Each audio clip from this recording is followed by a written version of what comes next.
안녕하세요.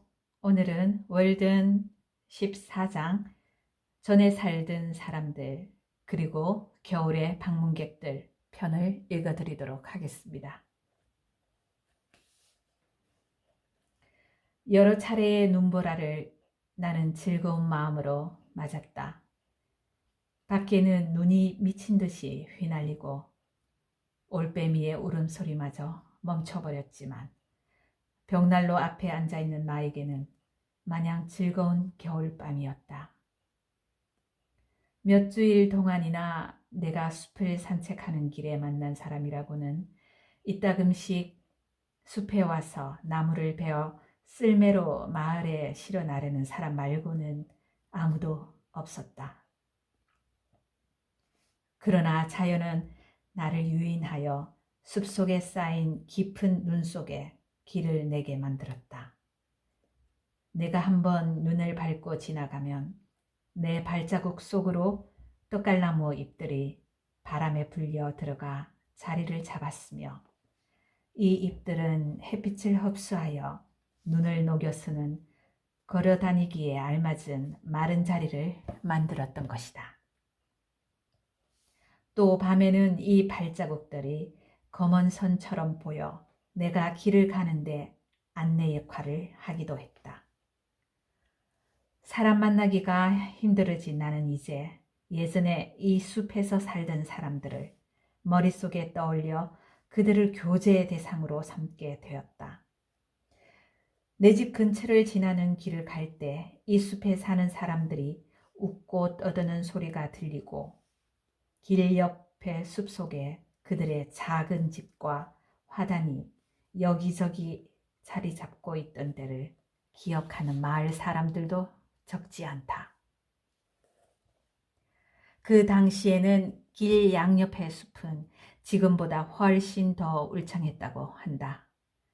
내 자신의 기억에도 몇 군데에서는 길 가는 이름마차를 길 양쪽의 소나무들이 동시에 스치는 곳도 있었고 이 길을 따라 혼자서 링컨 마을까지 가야 했던 여자들이나 아이들은 두려움으로 가득 차 길을 걸었으며 대부분의 거리를 뛰어가다시피 했었다. 이 길은 사람들이 이웃 마을에 가거나 벌목꾼들이 수레를 몰고 다니는 데에나 쓰던 보잘것없는 길이었지만 그 당시에는 여러 가지 다양한 점이 있어 길 가는 나그네는 결코 심심치가 않았으며 따라서 그들의 추억에도 오래 남아있는 것이다. 지금은 굳은 땅으로 된 넓은 밭이 마을에서 숲까지 뻗쳐 있지만 그때는 단풍나무들이 자라는 늪지대를 가로질러 통나무를 깐 길이 나 있었다. 스트레튼 농장, 지금의 구비는 농장에서 브리스트 언덕에 이르는 먼지 많은 큰 길 밑에는 지금도 분명 그 통나무 길의 흔적이 남아 있을 것이다. 내 콩밭의 동쪽 편으로 길 너머에는 카토 잉그램이라는 사람이 살았다. 그는 콩코드 마을의 유지였던 던켄 잉그램 씨의 노예였었는데 주인은 그를 위해 월든 숲속에 집 한 채를 지어주고 거기서 살도록 했다. 고대 로마 시대에 유명했던 우티카의 카토와 이름이 같은 이 콩코드의 카토는 어떤 사람의 얘기에 의하면 서아프리카의 기니아에서 잡혀온 흑인 노예였다고 한다. 호두나무 숲 가운데에 있던 그의 작은 밭을 기억하고 있는 사람이 아직도 몇 사람은 있다.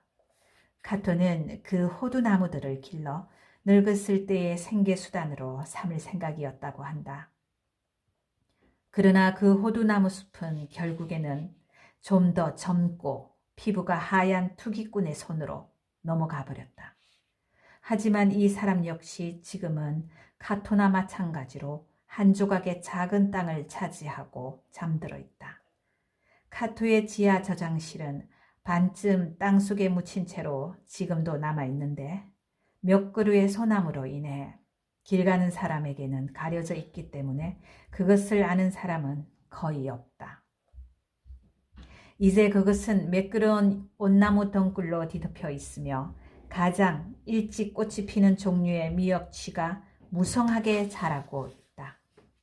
카토의 집에서 조금 더 마을에 가까운 쪽인 내 콩밭의 한쪽 구석에 질파라는 흑인 여자의 작은 집이 서 있었다. 그녀는 린네를 짜서 마을 사람들에게 팔아 생활을 했는데 크고 특이한 목소리를 가지고 있었기 때문에 노래를 하면 숲이 쩡쩡 울리곤 했다. 1812년에 영국과의 전쟁 때 그녀가 집을 비운 사이에 가석방되어 풀려난 영국인 전쟁 포로들이 그녀의 집에 불을 질러 고양이와 개와 닭들을 죄다 태워 죽이고 말았다. 그녀는 비인간적이라고 할 만큼 어려운 생활을 꾸려나갔다. 그 당시 숲에 자주 드나들던 어떤 사람의 얘기에 의하면 하루는 그 집 옆을 지났는데 팔팔 끓는 냄비를 보면서 그녀가 모두 뼈뿐이군, 뼈뿐이야 하고 중얼거리는 소리를 들었다는 것이다. 떡갈나무의 작은 숲속에 있던 그녀의 집터에는 이제 벽돌만 몇 개 남아있다. 길을 더 내려가서 오른쪽 편에 위치한 브리스터 언덕 위에는 브리스터 퍼리맨이라는 사람이 살았었다. 그는 지방 유지였던 커밍스의 노예였다가 자유의 몸이 된 사람으로 솜씨가 좋은 흑인으로 알려져 있었다. 그곳에는 브리스터가 심어서 가꾸던 사과나무들이 이제는 커다란 늙은 나무들이 되어 아직도 서 있는데 사과 맛은 야생사과에 가까운 신맛이었다. 얼마 전에 링컨 마을의 오래된 공동묘지에 갔다가 브리스터의 묘비명을 읽은 일이 있다. 콩코드 전투에서 후퇴하다가 전사한 영국의 척탄병들이 묻혀있는 무명의 묘에 가깝게 묘지 한 구석에 자리 잡은 그의 묘의 비명에는 시피오, 브리스터, 유색인이라고 새겨져 있었다. 그를 스키피오 아프리카누스라고 부를 수 있었겠지만 유색인이라고 굳이 한 것은 이제 그가 죽었기 때문에 색깔이 빠져 무색인이라도 되었다는 뜻일까? 또 이 묘비명은 그가 죽은 날짜를 강조해서 기록하고 있는데 그것은 나에게 이 사람이 한때는 살아 숨쉬는 사람이었다는 것을 간접적으로 말해줄 뿐이다. 브리스트는 펜다라는 이름을 가진 상냥한 성품의 아내와 함께 살았다. 그녀는 사람들의 점을 쳐주었지만 그들의 기분을 언짢게 하는 적은 없었다. 그녀는 몸집이 크고 통통했으며 피부는 까맸는데 어떤 밤의 아이들보다 더 까맸다. 그처럼 검은 둥근 달은 그 전에도 그 후에도 콩코드의 하늘에 뜬 적이 없었다. 브리스터 언덕을 더 내려가서 숲속의 옛 도로 왼쪽에 보면 스트레튼 일가의 농장의 흔적이 일부 남아있다. 그들의 가수원은 한때 브리스터 언덕의 모든 비탈을 덮고 있었으나 오래전에 리기다 소나무들에게 압도되어 이제는 약간의 그루터기만이 남아있을 뿐이다. 그러나 부지런한 마을 사람들은 꽤 많은 과일나무의 묘목을 이곳에서 가져간다. 조금 더 마을 가까이로 가서 길 건너편 숲 언저리에 브리드의 오두막집이 서 있던 집터가 있다. 이곳은 옛 신화에도 그 이름이 분명히 나와 있지 않은 어떤 마귀의 장난으로 유명한 곳이다. 이 마귀는 이곳 뉴잉글랜드의 생활에서도 놀랍고도 두드러진 역할을 해왔기 때문에 신화에 나오는 어떤 인물에 못지않게 그의 내력은 기록해 둘 만한 가치가 있다. 이자는 처음에는 친구나 일꾼으로 위장하고 와서는 그 집 식구 전부를 약탈하고 살해한다. 이 마귀의 이름은 다름 아닌 뉴잉글랜드 럼주이다. 그러나 이 집에서 술 때문에 빚어진 비극을 자세하게 기록할 단계는 아직 아닌 것 같다. 좀 더 시간이 흐르도록 해서 그 비극이 완화되고 하늘색을 띠도록 내버려 두자. 이곳에 한때 주막이 서 있었다는 얘기가 있지만 정말 그랬을런지는 의심스럽다. 이곳의 우물은 나그네의 물통에 신선한 물을 제공하였으며 그의 말의 기운을 북돋아 주었다. 사람들은 이곳에서 서로 인사를 나누고 소식을 주고받았으며 그리고는 자기의 갈 길을 갔던 것이다. 브리드의 오두막집은 오랫동안 사는 사람이 없었지만 10여 년 전까지만 해도 서 있었다. 내 기억이 틀림없다면 마을의 개구장이들이 그 집에 불을 지른 것은 어느 선거일 밤이었다. 나는 그 당시 마을의 변두리에 살고 있었는데 영국의 시인 데브난트의 작품인 곤디버트를 읽는데 몰두해 있던 참이었다. 그해 겨울 나는 일종의 무기력증으로 시달리고 있었다. 그런데 이것이 어떤 유전에 의한 병인지, 왜냐하면 나의 숙부는 면도를 하다가 잠이 들기도 하고 안식일을 깨어서 지키기 위해 일요일에 지하실로 감자의 눈을 따라 내려가기도 했으니 말이다. 또는 차머스의 영시 선집을 빼놓지 않고 읽으려는 내 욕심의 결과인지 알 수 없었다. 그 병 때문에 나는 거의 꼼짝을 않고 있었다. 내가 책에 얼굴을 받고 있는데 불이 난 것을 알리는 종소리가 울렸다. 소방차가 그쪽으로 급히 달려갔으며 그 앞을 이미 한때의 어른들과 아이들이 달리고 있었다. 나는 개천을 뛰어넘어 지름길을 갔기 때문에 선두그룹에 낄 수 있었다. 우리는 불이 난 위치가 숲 너머 훨씬 남쪽일 거라고 생각했다. 불이라면 우리는 단골 손님이었다. 창고든 상점이든 가정집이든 아니면 이 모든 것이 함께 타든 우리는 개의치 않았다. 베이커의 농장의 창고다 하고 누군가가 소리쳤다. 카드맨 씨네 집이 틀림없어 하고 다른 사람이 단정하듯 말했다. 바로 그때 지붕이 내려앉기라도 하는 듯 새로운 불길이 숲 위로 솟아올랐다. 콩코드 시민들이여, 불 끄러 갑시다 하고 모두들 소리쳤다. 마차들이 부서질 듯이 사람들을 가득 싣고 무서운 속도로 지나갔다. 그 중에는 아무리 먼 곳이라도 현장에 가보아야 하는 보험회사 대리인도 타고 있었을 것이다. 그 뒤를 이따금 종을 울리면서 천천히 그리고 침착하게 소방차가 달려가고 있다.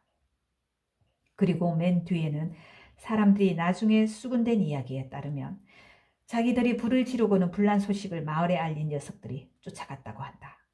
그리하여 우리는 참다운 이상주의자들처럼 감각의 증언을 무시한 채 계속 달렸다. 길모퉁이를 돌자 불꽃이 탁탁 튀는 소리가 들리면서 담 너머로 불의 열기를 실제로 우리 몸에 느낄 수 있었다. 드디어 현장에 도착했구나 하는 생각이 들었다. 불타는 현장에 아주 가까이 있었지만 우리들의 열의는 식지 않았다. 처음에 우리는 개구리 연못의 물을 통째로 퍼부으려고 했다. 그러나 불길을 잡기에는 이미 늦은 데다 집의 가치로 대단치 않기 때문에 그냥 타도록 내버려 두기로 했다. 밀치락 달치락 할 정도로 소방차 주변에 빽빽이 모여선 우리는 손나팔로 우리의 느낌을 외치기도 하고 또 나지막한 목소리로 베스콤 상점의 화재를 포함하여 세계가 목격한 큰 화재에 대한 이야기를 주고받기도 했다.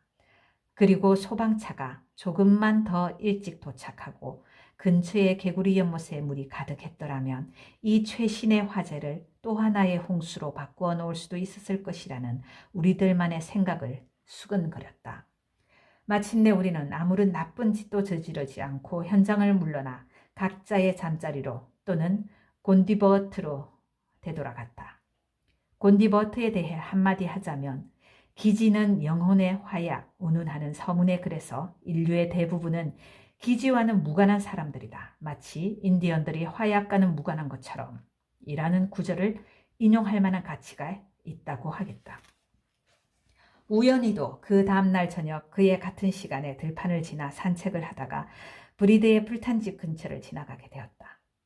그곳에서 낮은 신음소리가 나는 것을 듣고 어둠 속에 다가가 보니 브리드 집안 사람 중 유일하게 생존해 있는 그 집 아들이 배를 땅에 깔고 엎드렸으는 지하실 벽 너머 저 밑에서 아직도 타고 있는 불의 잔재를 바라보면서 늘 하는 버릇대로 혼자 무엇라고 중얼거리고 있는 것이었다. 브리드 집안의 장점과 단점을 모두 물려받은 그는 이번 화재와 이해관계가 있는 유일한 사람이라고 할 수 있었다. 그는 하루 종일 꽤 멀리 있는 강변의 풀밭에서 일하고 있었는데 자유시간을 얻자마자 자기 조상들의 집이며 자기가 어린 시절을 보낸 옛집을 찾아온 것이었다. 그는 몸을 움직여가며 사방 여러 각도에서 그러나 한결같이 바짝 엎드린 자세로 그 지하실을 들여다보고 있었다. 그 모습이 마치 자신의 기억에는 돌들 사이에 어떤 보물이라도 감추어져 있기라도 하다는 것 같았다. 거기에는 벽돌과 잿더미 위에는 아무것도 없었다. 집이 타버리고 없으니 그곳에 남아있는 것이라도 바라보고 있을 수밖에 없었으리라. 그는 내가 거기에 머물러 있음으로써 암시된 동정심의 위안을 받은 듯 했으며 어두워서 잘 보이지는 않지만 우물이 가려져 있는 위치를 나에게 가르쳐 주었다. 다행히도 우물이라는 것은 결코 불에 탈 수가 없는 것이다. 그는 벽을 더듬어 그의 부친이 나무를 잘라서 만들어 놓은 지레식 우물의 지주를 찾아냈다. 그리고 무거운 쪽 끝에 무게돌을 연결시켜 놓은 쇠갈고리를 더듬어 찾아내서는 이 쇠갈고리야말로 이제 그가 매달릴 수 있는 유일한 것이었는데 그것이 보통의 갈고리가 아니라는 것을 나에게 납득시키려고 했다. 나는 그것을 만져보았다. 지금도 거의 매일 나가는 산보 도중에 그 집터 옆을 지날 때는 그 쇠갈고리를 유심히 바라보곤 한다. 왜냐하면 그것에는 한 집안의 역사가 담겨 있기 때문이다. 거기서 조금 더 가다 왼쪽으로 브리더 집트의 우물과 그 담 옆에 라일락 관목이 보이는 공터에는 예전에 너팅이란 사람과 르 그로스라는 사람의 집이 있었다. 그러면 이제 링컨 마을 쪽으로 돌아가 보자. 앞에 열거한 여러 집들 중 그 어떤 집보다도 숲속 깊은 곳에 그리고 기리 호수에 가장 가깝게 지나는 곳에 와이맨이라는 옹기장이가 살았다. 그는 도기 그릇을 만들어 마을 사람들에게 팔았고 자식들에게도 그 직업을 물려주었다. 그들은 물질적으로 풍족하지 못했으며 거주하는 땅도 소유주의 묵인하에 이용하고 있었다. 간혹 세무관리가 세금 거들어 왔으나 허탕을 치고 갔다. 차 팔만한 것이 아무것도 없었으므로 그는 형식적으로나마 딱지를 붙였다고 세무보고서에 써놓은 것을 내가 나중에 읽은 적이 있다. 한여름의 어느 날 내가 김을 메고 있노라니 도기 그릇을 수레에 가득 싣고 가던 어떤 사람이 내 반 옆에 말을 세우고는 젊은 와이맨의 안부를 묻는 것이었다. 그 사람은 오래전에 와이맨으로부터 도기 제조용의 농로를 샀는데 지금은 그가 어떻게 되었는지 궁금한 모양이었다. 나는 성서에서 도공의 점토와 농로에 대해서 읽은 적이 있었다. 그러나 나는 집에서 쓰는 도기 그릇들이 성서시대부터 대물림해서 내려왔던가 혹은 박처럼 무슨 나무에 열리는 것으로 막연하게 생각하고 있었으며 그렇지 않을 수도 있다는 생각은 한 번도 하지 않았었다. 나는 한때나마 우리 마을 근처에서 이러한 도기 제조를 생업으로 삼은 사람들이 있다는 것을 알고 기쁜 마음이 들었다. 나의 앞서 이 숲의 마지막으로 거주한 사람은 아일랜드 사람인 휴 코일이었다. 와이맨의 집을 차지하고 살았던 그를 사람들은 코일 대령이라고 불렀다. 소문에 의할 것 같으면 그는 워털루 전투의 군인으로 참전했다는 것이었다. 만약 그가 아직도 살아있다면 그가 참가한 여러 전투 이야기를 해달라고 해서 들을 수 있었을 것이다. 그가 이곳에서 가진 직업은 도랑 파는 일이었다. 나폴레옹은 세인트 헬레나 섬으로 쫓겨가고 코일은 월든 숲으로 온 것이다. 내가 그에 대해 알고 있는 것은 모조리 비극적인 것이었다. 그는 세상 경험이 많은 사람답게 예의가 발랐고 조금 지나치다고 할 정도의 점잖은 언사를 구사할 수도 있었다. 그는 알코올 중독에 의한 선망증에 걸려 있었기 때문에 한여름에도 외투를 입고 다녔으며 얼굴은 짙은 붉은색이었다. 그는 내가 숲에 들어온 지 얼마 안 되어 브리스터 언더 기슭의 길가에서 죽었다. 그래서 이웃으로서의 그에 대한 기억은 별로 없는 편이다. 그를 아는 사람들이 흉가라고 부르며 피하던 그의 집이 헐리기 전에 나는 거기에 가본 일이 있다.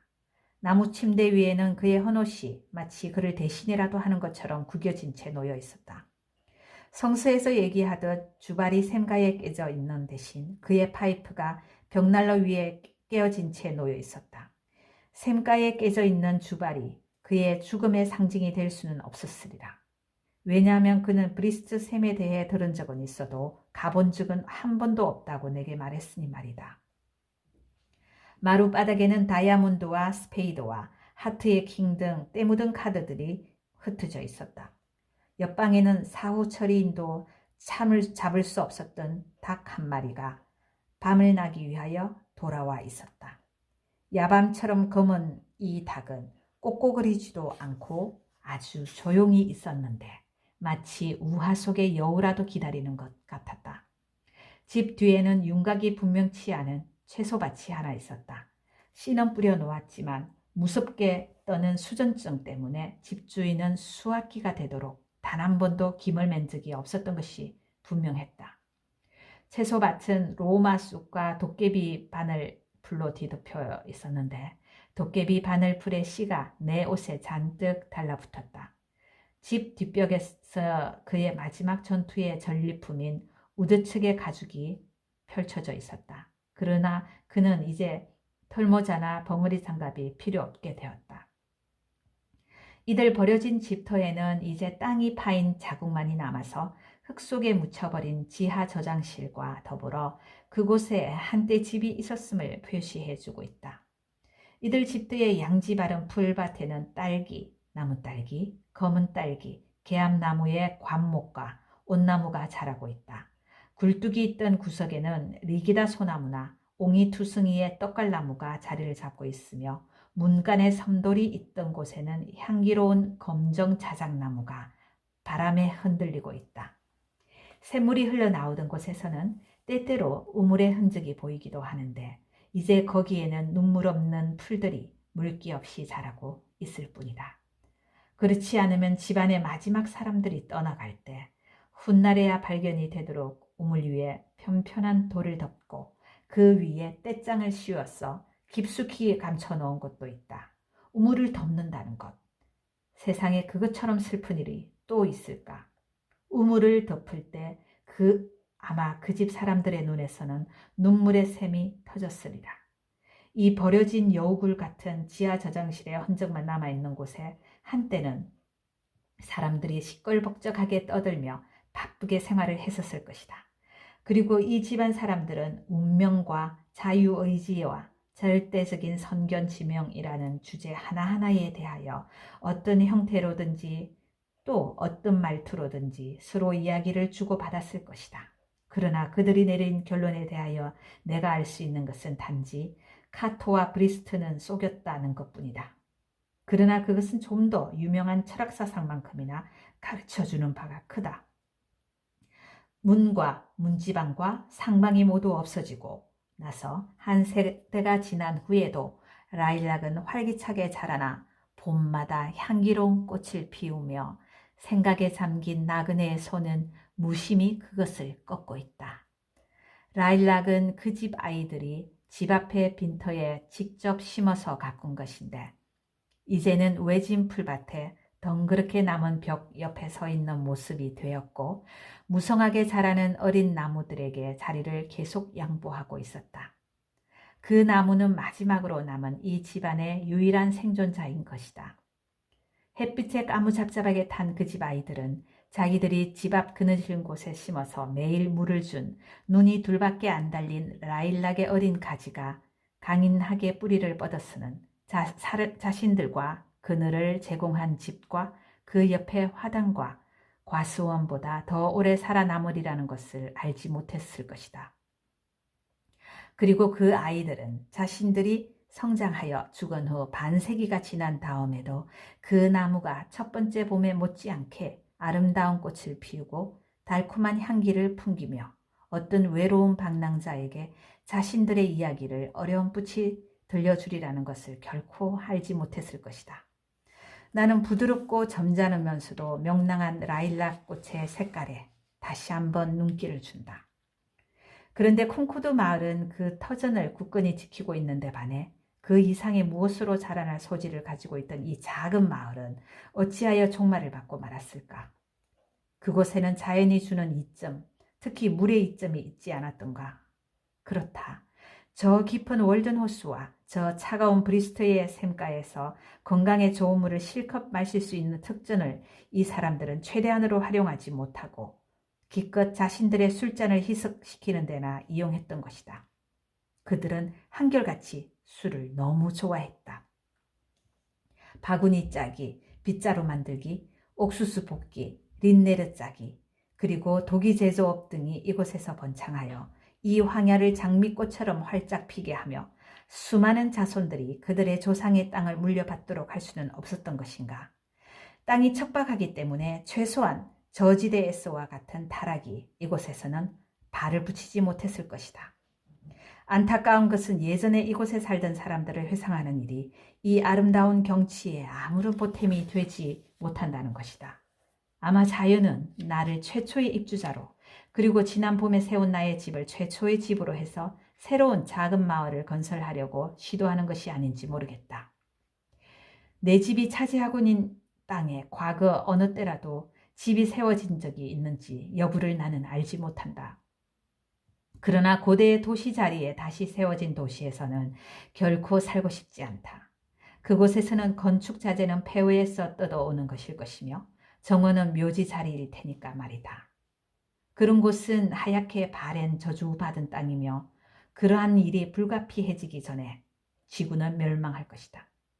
과거를 회상하면서 나는 다시 숲에 사람들이 들어와 살게 했고 그렇게 나 자신을 달래는 가운데 꿈나라로 빠져들어갔다.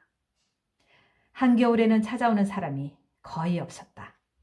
눈이 깊이 쌓였을 때는 한 2주일 내내 그 누구도 내 집 근처까지 발걸음을 옮기는 사람은 없었다. 그러나 나는 그곳에서 풀밭의 생쥐처럼 포근하게 살았다. 또는 눈보라에 파묻혀 먹을 것이 없이도 오랫동안 견뎠다는 어느 사람의 소와 닭들처럼 살았다고도 할 수 있겠다. 아니면 서툰 마을의 초기 개척자 가족처럼 살았다고도 할 수 있으리라. 1717년에 큰 눈이 내렸을 때 그 집의 가장은 마침 집을 비우고 있었고 오두막집은 완전히 눈으로 덮여버렸는데 굴뚝에서 나오는 연기로 인해서 생긴 구멍을 보고 어떤 인디언이 가서 그 가족을 구해냈다고 하지 않던가. 큰 눈, 이 얼마나 유쾌한 말인가.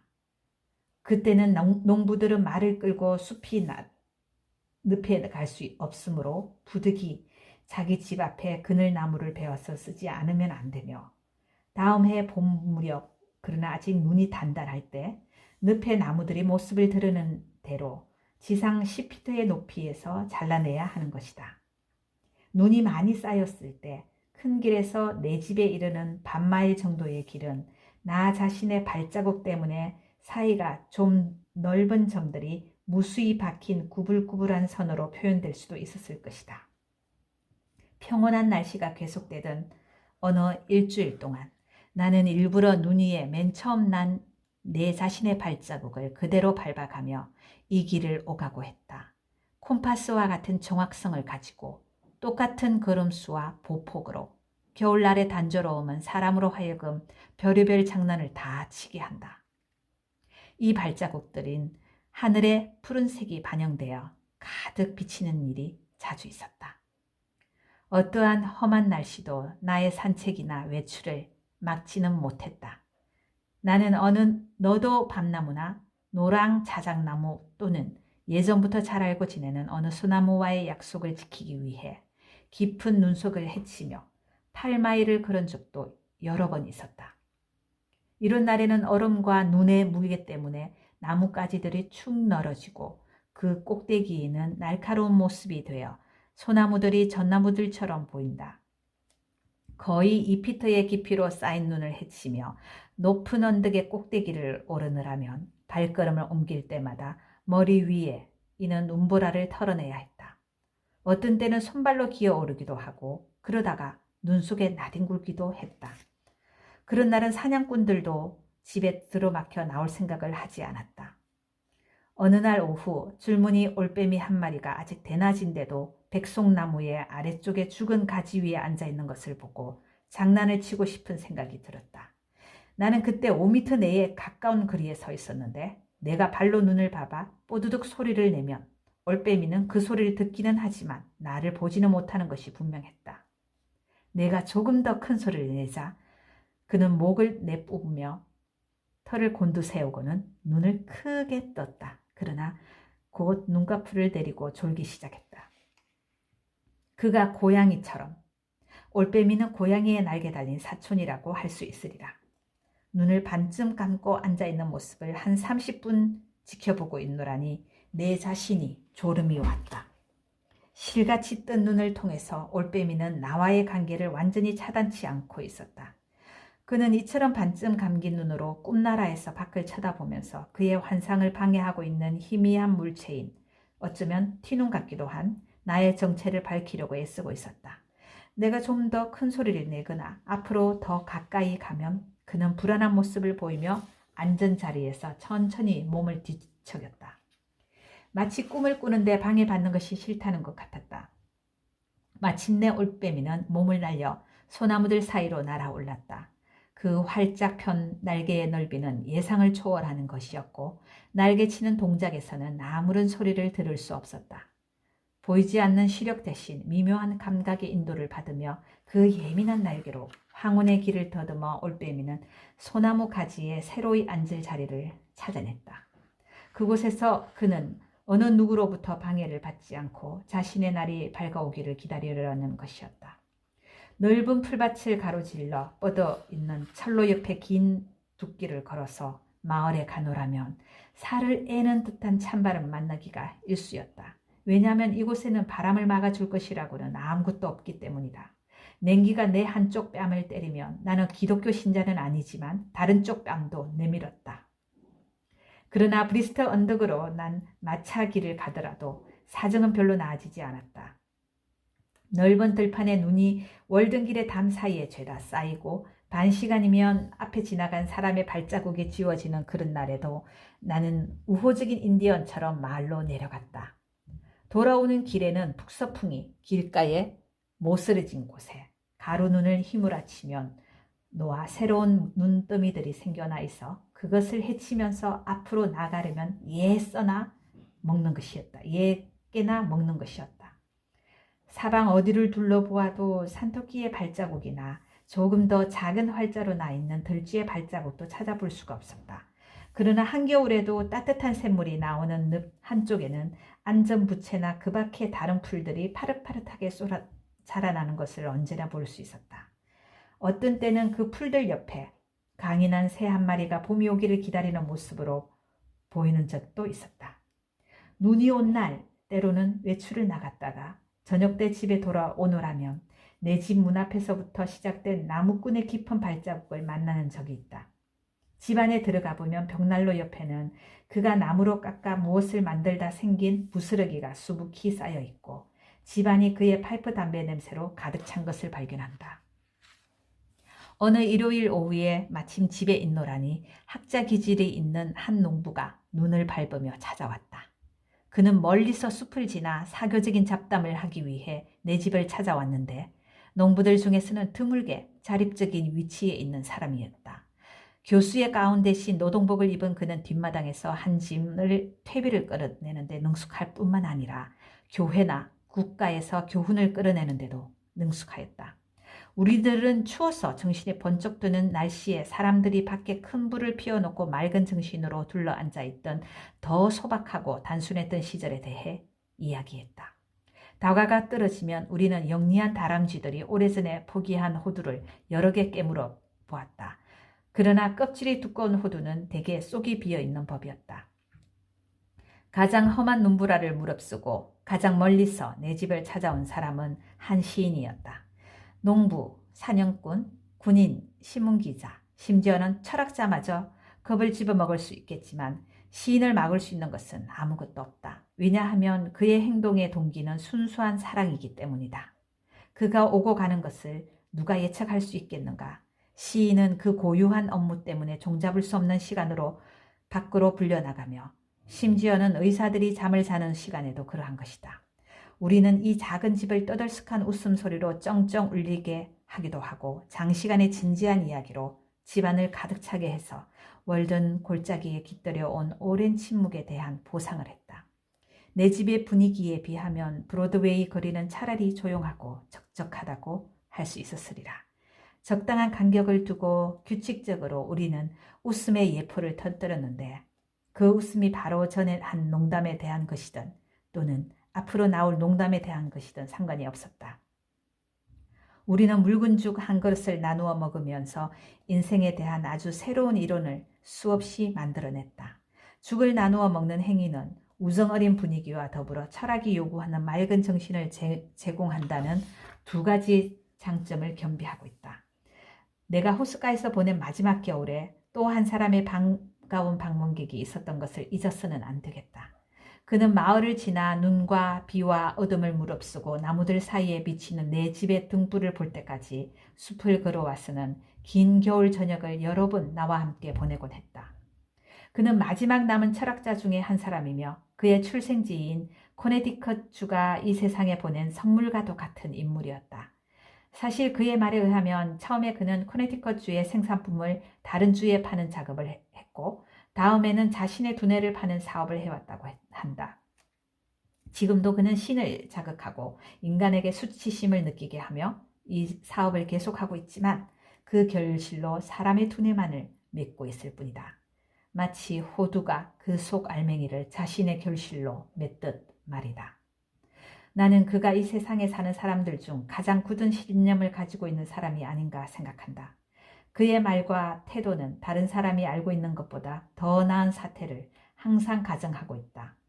그는 세상 사태가 돌아가는 것 때문에 실망하는 일이 결코 없다. 그의 관심은 지금 당장의 현재에 있지 않다.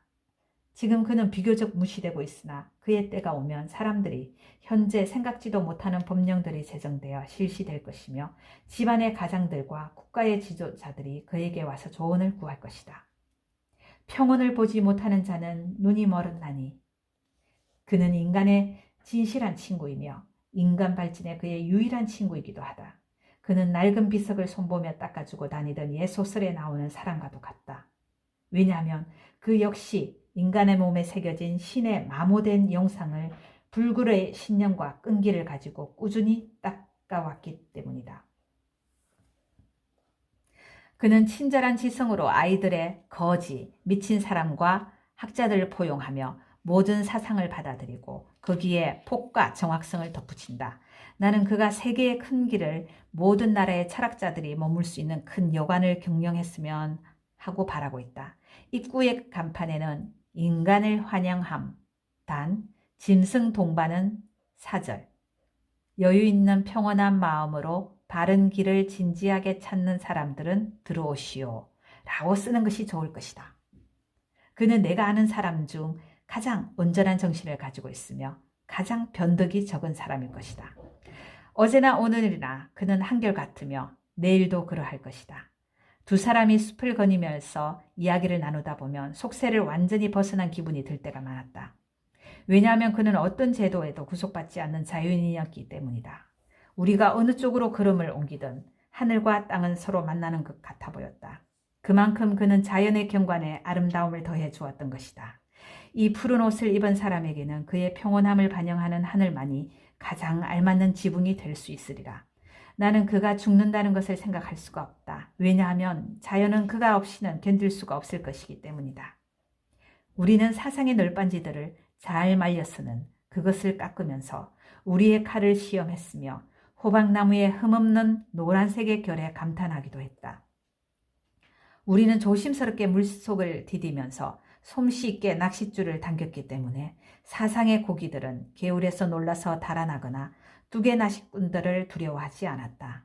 그 고기들은 서쪽 하늘에 떠다니는 구름처럼 또는 때때로 그곳에 형성되었다가 흩어지는 자개 구름의 때처럼 유유자적하며 오가곤 했다. 우리는 신화를 수정하기도 하고 우화를 여기저기 다듬기도 했으며 지상에 그 토대를 마련할 수 없는 성들을 공중에다 지었다. 그는 위대한 관찰자이며 위대한 예견자였다. 그와 얘기를 나눈 것은 천일 야화에 필적하는 뉴 잉글랜드의 야화라고도 할 수 있었다. 아, 얼마나 많은 이야기를 우리는 나누었던가. 은자와 철학자와 그 전에 말한 적이 있는 옛 개척자, 이렇게 세 사람이 나누는 이야기로 나의 집은 부풀어서 판자가 휠 정도였다. 매 1인치의 원 위에 기압 위에 몇 파운드의 압력이 있었는지 밝힐 수는 없다. 아무튼 집이 너무 부풀어서 틈이 벌어져 생긴 구멍을 막기 위해 그 후 많은 권태감을 느끼며 메꾸는 작업을 해야만 했다. 그러나 그 일을 하는데 필요한 뱃밥은 이미 충분히 마련해 놓고 있었다. 오래 기억할 만한 충실한 내용의 대화를 나눈 또 한 사람이 있다. 내가 주로 마을에 있는 그의 집을 찾아갔지만 그도 간혹 내 집을 찾아왔다. 이상이 내가 호반의 집에서 가졌던 교우 관계의 전부이다. 어디서나 마찬가지지만 그곳에서 나는 결코 오지 않는 어떤 방문객을 기다리는 때가 있었다. 인도의 성전 비쇼누 프라나는 이렇게 말하고 있다. 집주인은 저녁 때엔 자기 집들에 머물면서 암소의 젖을 짜는 동안이나 그보다 더 오랫동안 손님의 도착을 기다려야 한다. 나는 때때로 이 손님 접대의 의무를 수행하기 위해 한 마리가 아니라 한때의 소의 젖을 넉넉히 짤 만한 시간을 기다렸으나 마을 쪽에서 가까이 다가오는 사람은 아무도 없었다.